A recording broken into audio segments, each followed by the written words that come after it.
سلام، قسمت دوم از جلسه اول هستیم که تو جلسه اول یاد گرفتیم که تئوری موسیقی چی هست و همینطور با الفبای موسیقی آشنا شدیم که در واقع چی بودن؟ می شدن نوت ها، تعدادشون رو شناختیم و همینطور حروف انگلیسی هر نوت رو یاد گرفتیم که خب این حروف از قدیم با حروف انگلیسی و حتی آلمانی ها هم همینطور استفاده میکنن. البته به جای سی بمول حرف دیگه رو استفاده میکنن که چون ما الان سی بمول نمیدونیم چی هست به خاطر همین سراغش نمیریم. شما اینو بدونید که هر حرف در واقع انگلیسی مربوط به یک نوت هست. نوت دو میشه حرف سی، نوت ر میشه حرف دی و همطور تو جلسه قبلی بقیهش رو یاد گرفتیم و فهمیدیم که هر 8 نوت پی در پی که پشت سر هم باشن بهشون میگن اکتاو که کلمه اکتاو توی زبان یونانی میشه 8. توی انگلیسی هم اکتاو یعنی 8 تایی. پس هر موقع 7 نوت پشت سر هم بودن و 8می تکرار اولیه بود به اون 8 میگن اکتاو. حالا توی این مرحله تو قسمت جدیدمون میخوایم با خطوط حامل آشنا بشیم. خطوط حامل چی هستن؟ خطوط حامل دقیقاً همین 5 تا خطی هستن که توی دفتر من دارید میبینید که شاید توی نوت‌های موسیقی هم دیده باشید که نوت‌ها روی 5 تا خط نوشته میشن. پس محل قرارگیری نوت‌های موسیقی هست که از پایین به بالا شمرده میشه. 5 خط حامل یا خطوط حامل بهش میگن و خط اول همیشه خط پایینیه. نوت ها به شکل یه دایره یا حتی بیضی هستن که این بیضی میتونه روی خط ها قرار بگیره به این شکل، یعنی خط از وسطش رد بشه یا بین هر دو خط قرار بگیره. حالا ما اگر که 5 تا خط حامل داشته باشیم میتونیم 5 تا نوت رو روی خطوط جا بدیم و 4 تا رو هم بین هر دو تا خط. در واقع 9 تا از نوت های ما روی این 5 خط حامل میتونن جا بشن. خب نوت های ما که 7 تا بود، گفتیم هر موقع بخواد تکرار بشه دوباره از نوت دو دوباره میره جلوی، میشه دو ره می فا صل لا سی، دو ره می فا صل لا سی، دو ره می فا صل لا سی و هی تکرار میشه. بر اساس این دایره ها و چیزی که تو مرحله بعدی میخوایم یاد بگیریم یعنی کلید، میتونیم جایگاه و اسم این نوت ها رو مشخص بکنیم. یعنی اگر هر کدوم از اینا رو مثلا بگیم سل، نوت بعدیش میشه نوت بعدی سل یعنی لا، دایره بعدی میشه سی. چیزی که اول باید بدونیم اینه که هرچی نوت دایرش پایین تر باشه نسبت به خطهای حامل صدا بمتره و هرچی به سمت بالا بره یعنی این آخریه صداش زیرتره.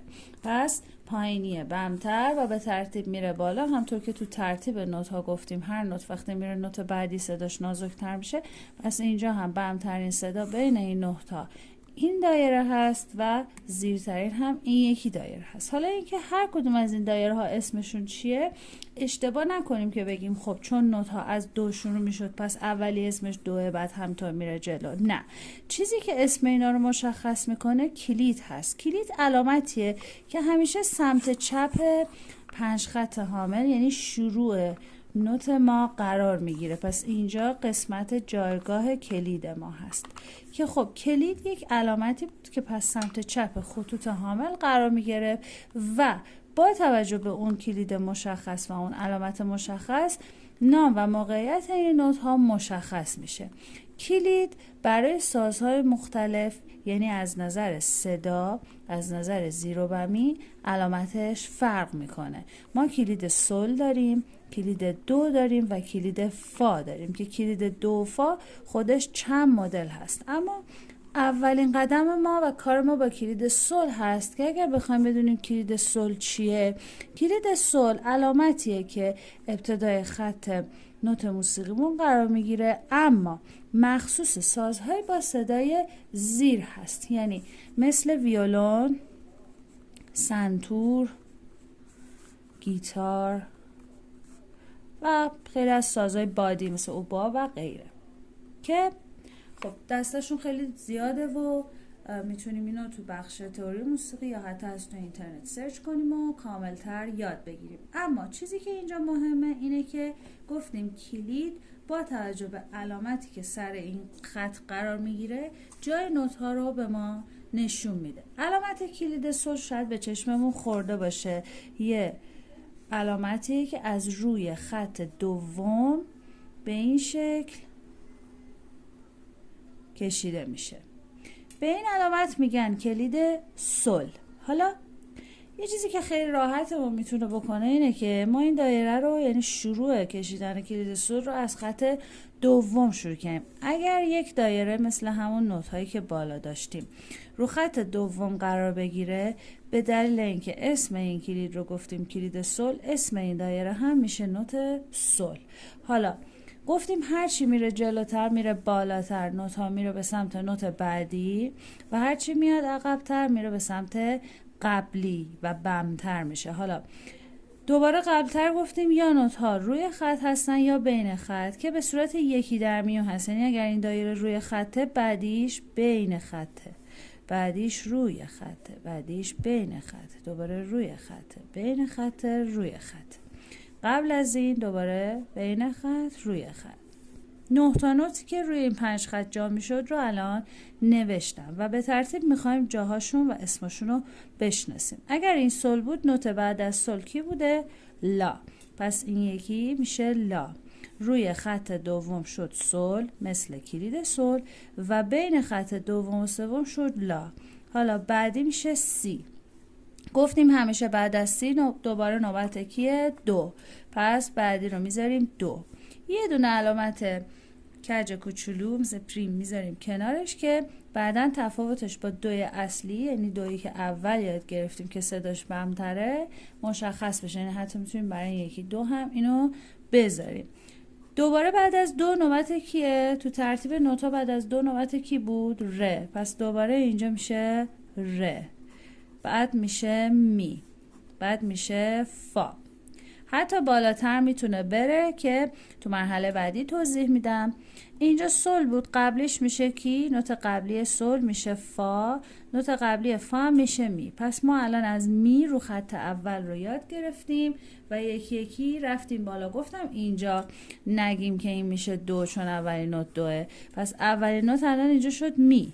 می فا سل لا سی دو ر می فا، که البته یه می و فا دیگه پیدا کردیم که با توجه به می و فا اولی صداشون زیرتر هست، به هم در کنارشون پریم گذاشتیم ولی توی اولی نذاشتیم که تفاوتشون رو بدونیم. اینطوری بگیم که اوکی درسته که اسمشون یکیه ولی صداشون با هم قطعا فرق میکنه. حالا تو مرحله بعدی میخوایم بگیم که خب ما گفته بودیم تو قسمت اول جلسه اول که این نوت‌ها میتونن بارها تکرار بشن. الان در واقع یک اکتاو داریم ما اینجا که 8 تا نوت پی در پی از می تا می و یه دونه نوت اضافه. پس اون سازی که مثلا 2 اکتاو 4 اکتاو قراره تکرار بشه، نوت‌ها این خطا چه اتفاقی میفته؟ چه جوری میشه؟ بقیه نوت‌ها جاشون کجا میشه؟ اول از همه اینو بدونیم که وقتی که نوت‌ها بخوام برن بالاتر، یعنی مثلا الان ما بعد از فا میخوایم سل داشته باشیم، سل رو چیکار کنیم؟ تصور میکنیم دوباره یه خط دیگه اینجا داریم. ولی اگر تعداد خط‌های حامل بیشتر از 5 تا بشه، تفکیکشون و تشخیصشون برای ما سخت میشه. اونم تو سرعت وقتی داریم ساز میزنیم خب خیلی سخت میشه که بین مثلا 10 خط 20 خط بخوایم تشخیص بدیم که چطور میشه. برای همین 5 تا خط ثابت رو داریم. بعد از اون اگر بخوایم نوتی داشته باشیم خط‌های کوتاه میذاریم براش که بهش میگن خط‌های اضافه. بعضی‌ها میگن خطوط کمکی. حالا فرض کنیم اینجا یه خط کمکی داریم. اگر این فا یعنی آخرین نوتی که توی 5 تا خط جا شد روی خط بود، نوبت بعدیش میاد بین خط، یعنی در واقع بین خط آخر و اون خطی که ما داریم تصور میکنیم. خب میتونم اینو بذارم میتونم نذارم، ولی با نذاشتنش هم چیزی تغییر نمیکنه. پس چه بهتر که نوتم رو خلوت کنم، نیازی به گذاشتن خط بالا نیست. پس شما وقتی که بعد از نوت فا خواستین نوت بعدی رو بذارین، نوت بعدی فقط کافیه که از یه طرف به خط بالا بچسبه، دیگه نیازی به گذاشتن خط بالا سرش نیست.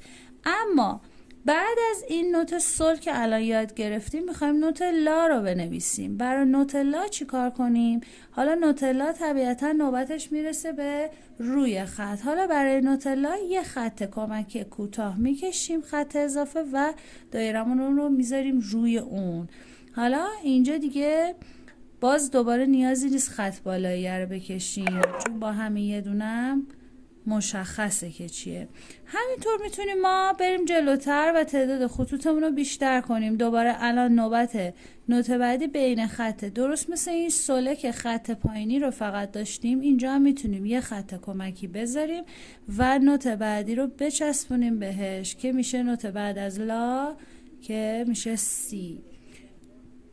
هم تا بخوام برم جلوتر، حالا مثلا میخوام نوت بعدی رو بذارم، 2 تا خط کمکی میذارم و دایره رو میذارم روش که این دوباره میشه 2 که دوباره نسبت به 2 قبلی صداش نازکتر. پس هرچی این دایره ها رفت بالاتر صدا زیرتر میشه و هرچی پایین تر باشه بمتر. حالا همین کاری که اینجا با خطوط کمکی کردیم که این قسمت در واقع خطوط اضافه یا کمکی داشت.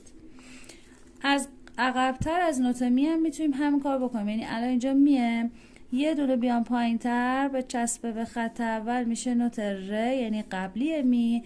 حالا یه خط کمکی بذارم و این دایره رو بذارم روش میشه نوت دو که اولین نوت من بود توی ترتیب نوت ها. پس مثلا میگم دو ر می فا صل لا سی، دو ر می